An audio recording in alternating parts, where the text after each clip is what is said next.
ગુજરાતીમાં બોલવાનું પસંદ કરીશ, કારણ કે ગુજરાતી મીડિયમ, હિન્દી મીડિયમ કે અંગ્રેજી મીડિયમ તમામ મીડિયમમાં કામ કર્યું છે, પણ એવું માનું છું કે જે મજા કે જે આનંદ મને ગુજરાતી ભાષામાં મળે છે એ શાયદ હિન્દી કે અંગ્રેજી ભાષામાં મને નથી મળતો. અને આશા રાખું કે અહીંયા ઉપસ્થિત દરેક જણ સારી રીતે ગુજરાતી સમજતા હશે. પહેલે એવા બધા શબ્દો કયા કે જે જવાબદારી લઈને હું આવ્યો તો એ જવાબદારી વધી ગઈ હોય એવું લાગે છે. જે પ્રમાણે એમને અહીંયા મને રજૂ કર્યો, મેં તો પ્રોમિસ કરું છું કે આ શાળા અને અહીંયા ઉપસ્થિત જે લોકો છે એમનો તમામનો સમય મૂલ્યવાન છે, પણ તમારો એક એક ક્ષણ યાદગાર રહેશે એવી હું તમને પ્રોમિસ કરું છું. અહીંયા ઉપસ્થિત જે ટ્રસ્ટી મંડળ છે અથવા સ્ટાફગણ છે, વિદ્યાર્થી મિત્રો છે, ખરેખર બેને મને શરૂઆતમાં એમ કહ્યું કે અમારી શાળા બહુ નાનકડી છે, સીમિત સંખ્યા છે, પણ બેન એવું લાગે છે કે જેટલા પણ છે એ પોઝિટિવ છે અને એના થકી જ તમારો આ જે 20 વર્ષનો ઇતિહાસ રહ્યો છે એ યાદગાર ચોક્કસ રહ્યો છે. આશા રાખું કે અહીંથી આપણો કાર્યક્રમ પૂર્ણ થાય અને દરેકને એક નવી દિશા મળે. સારા પ્રયત્નો મંડળ વતી કે પછી આપના વતી થતા જ છે, પણ મને મોકો મળ્યો છે તો મારા અનુભવથી હું અહીંયા કંઈક આપીને જાઉં.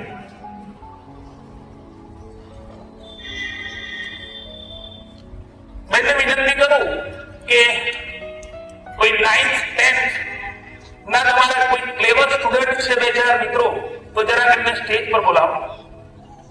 9th 10th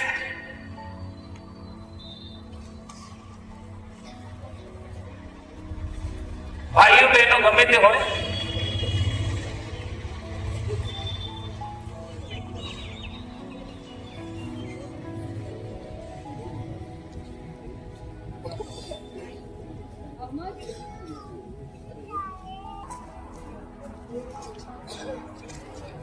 standard, yeah, good.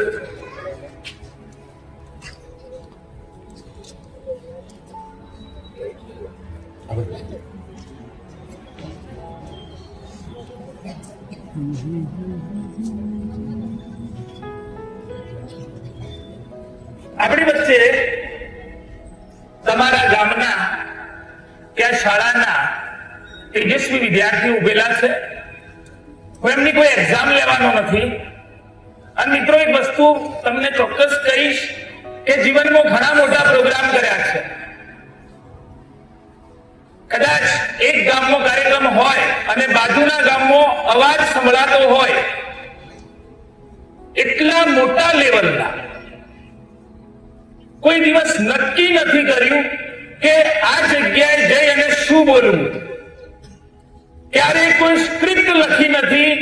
ત્યાં કોઈ સામાજિક ફંક્શન છે તો ત્યાં જઈને શું કહેવું છે, હું જાઉં છું, ત્યાંનો માહોલ જોઉં છું, લોકોને જોઉં છું અને નક્કી કરું છું કે શરૂઆત શું હશે અને અંત શું હશે.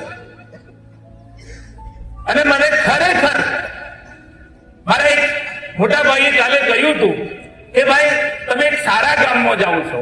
મને પણ ખ્યાલ નહોતો કે એમનો પોઈન્ટ ઓફ વ્યૂ છે. એમને કીધું ચડોતર. હા, જો પોતે સામાન્ય વ્યક્તિ છે, પણ એમને આ વસ્તુ સમજવા હોય તો ચડોતર. કદાચ તમે કોઈ કાર્યમાં કરી રહ્યા છો, આગળ વધી રહ્યા છે, સમજતા નથી પણ મજા લે છે. અને એ જરૂરી છે. જે પણ કામમાં મજા આવે એ જ જરૂરી છે. મેં મારા વિદ્યાર્થી ભાઈઓને, કારણ કે મારો જીવનનો 25 વર્ષનો સફર એ વિદ્યાર્થીઓ સાથે જ રહ્યો છે. વિદ્યાર્થીઓ વગર હું અધૂરો છું.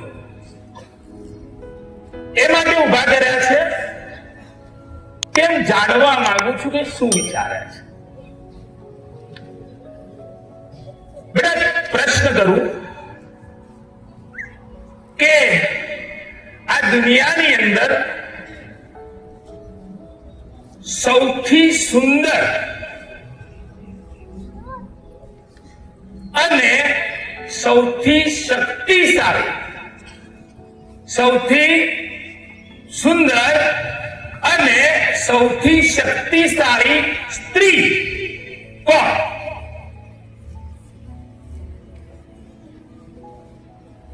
એનીબડી?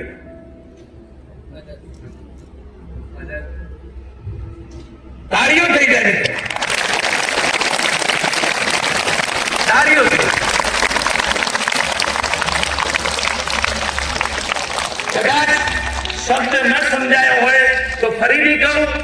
મધર, માં, મમ્મી, માતા, અમ્મા, જે કહે જાણે છે કે એનાથી કોઈ શક્તિશાળી ના હોઈ શકે, એનાથી કોઈ સુંદર ના હોઈ શકે. ના તમે એનું રિપ્લેસમેન્ટ કરી શકો, એની જગ્યા તમે ના બદલી શકો. જો એક પ્રશ્નનો જવાબ સાચો મળ્યો છે તો મારે બીજો પ્રશ્ન પૂછવાનો રહેતો નથી. દરેક જણ સમજે શક્તિશાળી સ્ત્રી એ મારી માતા છે તો દુનિયાનો સૌથી શક્તિશાળી, આત્મવિશ્વાસુ, સાહસી અને જેને પોતાની ઓલાદ કે પોતાના બાળકો માટે પોતાનું જીવન અર્પી દીધું છે એવો પુરુષ એ કોણ હોઈ શકે? એ કોણ હોઈ શકે? તો પિતા. વિદ્યાર્થી મિત્રોને જે મને સમજે છે, જે નાના ભૂલકાઓ તો આ વાતાવરણની મજા લઈ અને હસી રહ્યા છે, આનંદ કરી રહ્યા છે, પણ જે લોકો મને સમજે છે એમને એટલું ચોક્કસ કહી બધા કે આ દુનિયાની સૌથી સુંદર નેમત જેને તમે ગણી છે એ તમારાથી બહુ જ અપેક્ષા રાખીને બેઠી છે, બહુ જ ઉમીદો છે. એમને બહુ જ ઉમીદો છે તમારાથી. એ ઉમીદ પર ખરા ઉતરવાની જવાબદારી તમારી છે. કેટલા મિત્રો માને છે કે હા સર અમારી જવાબદારી છે? હાથ ઉપર કરશે કે હા સર. Hello hello. ગુડ. આ કાર્ય કરવા માટે એ જવાબદારી તમારી છે. મિત્રો, આ દુનિયાનું એમ કહેવાય કે જે એજ્યુકેશન લેવલ છે, કે જે શિક્ષણ છે, એ શિક્ષણમાં સૌથી નોલેજેબલ, જ્ઞાની, કે જેની અંદર સૌથી વિશેષ નોલેજ છે એવું વ્યક્તિ કોણ હોઈ શકે? ટીચર. કયા? એક નામ આપીશું તો કદાચ બીજા ડિસાઈડ થશે. છતાં પણ આપી દો. છતાં પણ આપી દો કે સર મારા આ સર બેસ્ટ છે મારા માટે, કે આ મેમ મારા માટે બેસ્ટ છે, એમને પણ આનંદ થાય.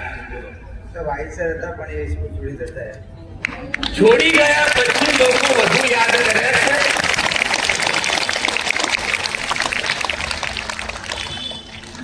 દુનિયાનો તો દસ્તુર છે કે કિંમત ચાલ્યા ગયા પછી વધારે થાય, ચોક્કસ વાત છે.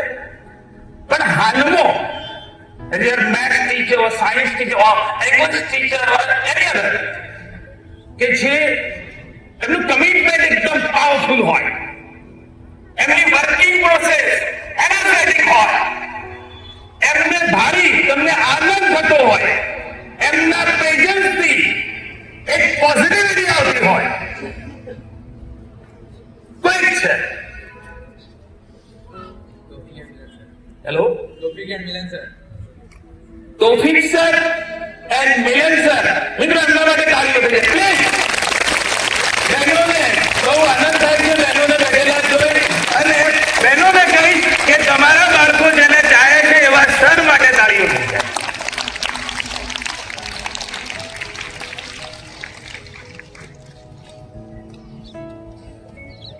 દરેક પોતાનો એક ચોક્કસ રોલ અદા કરતા જ હોય છે. મિત્રોને કહીશ કે પોતાની જગ્યા લઈ શકે છે. Thank you.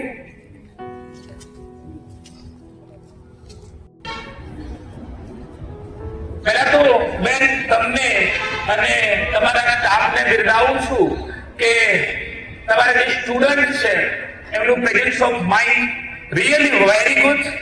I appreciate them because આ પ્રશ્નનો ડાયરેક્ટલી જવાબ ખરેખર મુશ્કેલ હતો, અને પણ આટલા બધા લોકો બેઠેલા હોય અને અચાનક પ્રશ્ન પૂછાઈ જાય એટલે ખરેખર એમને જે જવાબ આપ્યો મને બહુ જ પસંદ આવ્યો છે. વાલીઓ બધી અહીંયા જે ઉપસ્થિત છે એકવાર ફરીથી રિમાઇન્ડ કરાવું છું કે જેટલો પણ સમય લઈશ એ તમારા બાળકો માટે આજીવન યાદગાર રહેશે એ હું તમને ક્લિયરલી કહું છું. નહીતર આવડા નાનકડા ગામની અંદર આવડું મોટું આયોજન કરવું અને સવારમાં આટલા વાલીઓ એકત્ર કરવા એ કોઈ નાની વાત તો છે જ નહીં મિત્રો.